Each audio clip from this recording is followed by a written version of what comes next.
All right, so this time I'm gonna show you guys how to pigtail. So a lot of times you're gonna use pigtails when you have too many conductors to fit on the device. That's the most common time. Other times you wanna use this is multi-wire branch circuits, or like something where you can't break the neutral. So quite a few times when you're gonna actually have to need to do this. All right, first thing you do, go separate all your conductors, and you are gonna be splicing. So go ahead and get your grounds. Get your actual pigtail, 6 to 10 inches, whatever works good for you. Grab all your conductors, put them together. Grab your clines. Twist them clockwise. 6 to 8 half turns. You see how they bind together like that? Give it a little trim, nice and flush. Grab your wire nut, put it on here. Again, clockwise. 6 to 8 half turns, tuck it, put it back in the box. Grab your next color, we're going to do white.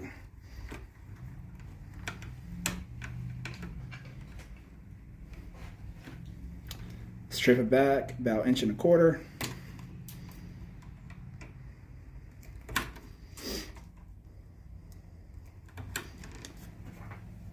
Strip your pigtail back, again about 1.25 inches or so. The reason you want to strip it so long is you have room to work. Like, nothing's worse than trying to splice a conductor that's been stripped too short. So what you're going to do now is gather all your conductors. You're going to line up the insulation shoulders. And the goal for this is when you make your splice, you don't want any stray wires jutting out anywhere. So get it best as you can, grab your conductors, give it a couple good twists. Cut it about 5/8 to 3/4 of an inch. Take your wire nut, cap it off, twist it clockwise again, 6 to 8 turns till it gets tight. And what it does is gives you a super strong splice point. So you don't ever have to worry about this burning up. That's majority of failures we see in service work are from bad terminations, bad connections. If you guys learn how to do your wire nuts correctly, that problem goes away.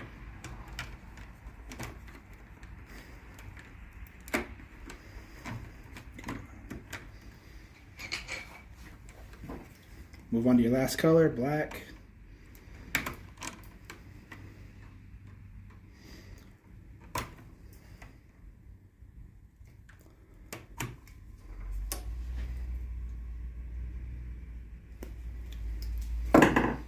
Do the same thing you just did on your white.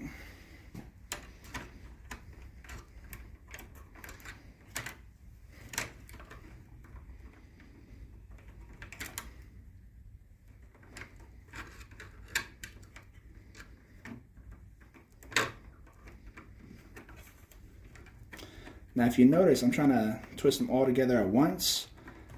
That's compared to twisting two together and trying to scab a couple onto the side. Makes a better connection that way. Definitely a pain in the ass though. There we go.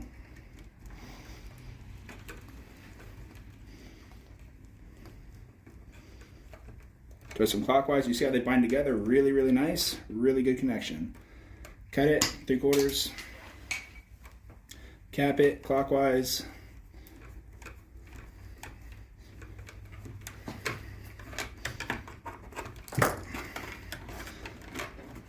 So now that you have your pigtails going, you're just left with 3 individual wires. You land your receptacle the way you normally would. I'm OCD, so I like to have everything nice and flush. Strip it back 3/4, 7/8 of an inch. Put a J-hook in it.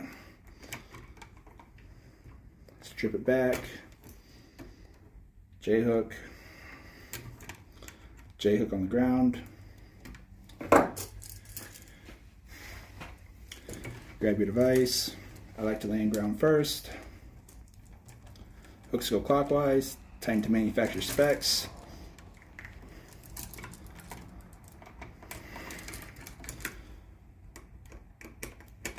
Tighten to manufacturer specs.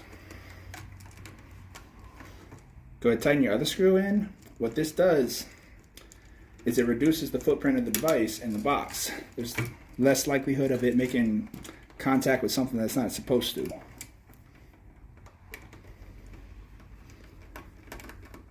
To assemble your hot side, again, make sure your hooks go clockwise. I see a lot of guys installing those wrong.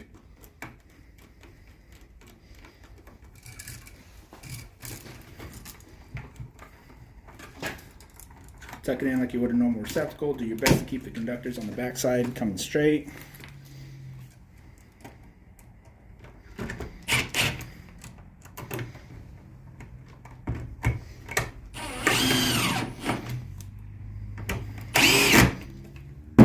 And that's how to install a receptacle with pigtails.